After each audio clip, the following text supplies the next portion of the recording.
If I become Bobby's wife, I'll really be your daughter.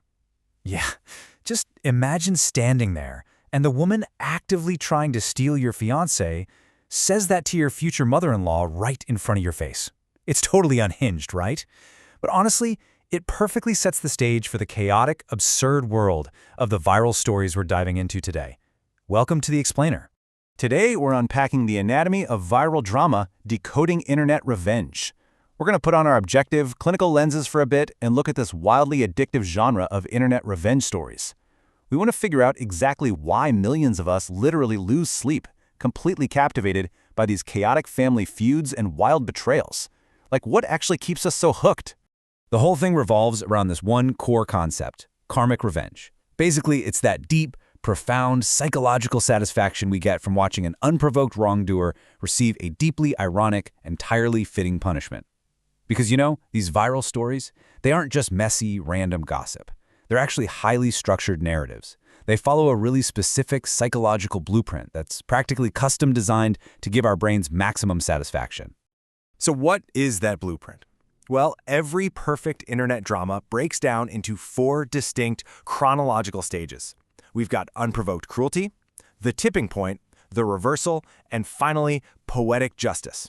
We're going to use this map as our guide today to analyze the madness. Let's just jump right in. Stage 1. Unprovoked cruelty. Okay, so for a revenge story to truly go viral, the villain's behavior has to be so shockingly out of line that we, the audience, instantly side with the victim. No hesitation, zero gray area. The baseline cruelty just has to be absolute. For example, look at this exchange from our source material. This is a husband named Bob talking to his wife Lisa, who is dealing with severe, debilitating morning sickness. And he tells her, pregnancy isn't an illness, You're pretending to be sick so people will help you. I mean, wow. It perfectly captures that sheer, baffling lack of empathy that makes a classic viral villain. It immediately sets the stakes for us. Or think about the massive gap between expectation and reality. Usually, you'd expect to be welcomed into a new family, right? But in reality, your new mother-in-law puts a live caterpillar in your shoe. Actually, no joke, this literally happened to a woman named Amy in our sources. Her new in-laws unilaterally boycotted her wedding, verbally abused her, and then physically put a caterpillar in her shoe, which caused a massive allergic reaction. It is just the ultimate example of bizarre, unprovoked escalation. Which brings us to stage 2, the tipping point. In any good story, the victim can't just sit there and take it forever, right? Eventually, a definitive, totally unforgivable line is crossed. This tipping point is the ultimate catalyst. It forces the previously patient protagonist to finally wake up and say, okay, enough is enough. And it's crazy how fast these tipping points escalate. Take a look at Megan's story. At 1 p.m., her husband frantically calls to cancel their Italian honeymoon. By 3 p.m., the police are calling because her mother-in-law is literally bashing in her apartment door. And then, by 8 p.m., a full-blown plot is revealed where the mother-in-law tried to kidnap Megan so another woman could steal her honeymoon. I mean, we are going from minor annoyances to actual criminal conspiracies in a matter of hours. But, the tipping point isn't always a literal crime. Sometimes it's purely emotional. When Amy's husband Ethan ended up in the hospital, she called her in-laws out of genuine, heartfelt concern. And her mother-in-law's response? I don't want to have anything to do with you from now on, so please don't contact me again. Think about that. Abandoning your own hospitalized son, that right there is the exact emotional snapping point. It's the moment where any obligation the protagonist felt toward the villain completely vanishes into thin air. And that leads us to stage 3, the reversal. Oh, this is the fun part. This is where the power dynamic completely flips upside down. It's usually fueled by a shocking reveal, some secret piece of knowledge, or a brilliant trap that the protagonist sets flawlessly for the villain to just walk right into. In one of our sources, Marina was constantly belittled by her wealthy, snobby mother-in-law for having quote-unquote common blood. But then, boom, the massive DNA twist. Marina's father, who happens to be a geneticist, proves that the husband's biological father isn't the wealthy CEO at all. It's the mother's secret lover, her assistant, Mr. Williams. Just like that, the mother-in-law's entire high ground about family lineage is instantly obliterated. And sometimes, the reversal hits them where it really hurts, their wallets. $20,000. In Megan's honeymoon kidnapping ordeal, she didn't just get mad, she got legal. She went after them for nearly $20,000 to cover the destroyed apartment door and the canceled Italian trip. The reversal stage loves to target the villain's finances, completely turning their own malicious plans into a massive financial liability for them.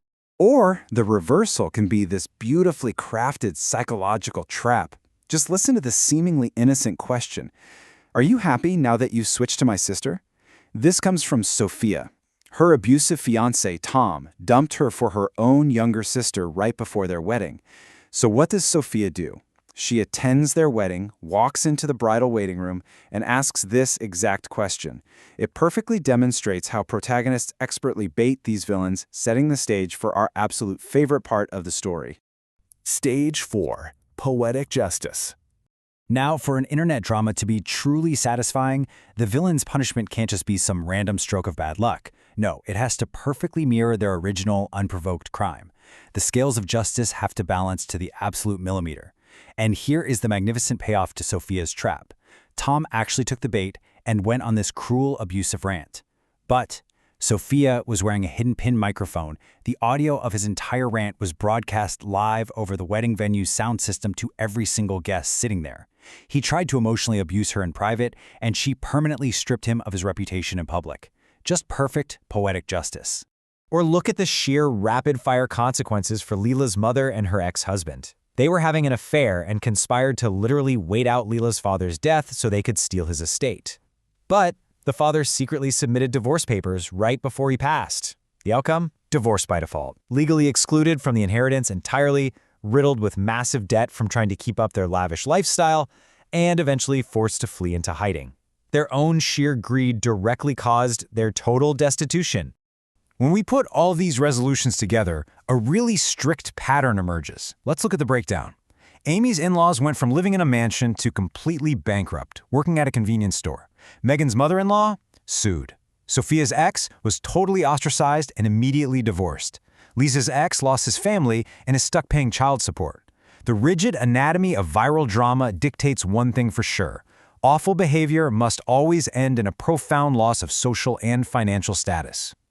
So, after analyzing all of this utter chaos, we really have to ask ourselves, why do we crave these stories so much? Why do these highly specific, super repetitive narratives of karma keep millions of us completely engrossed in the lives of absolute strangers? Well, it's simple.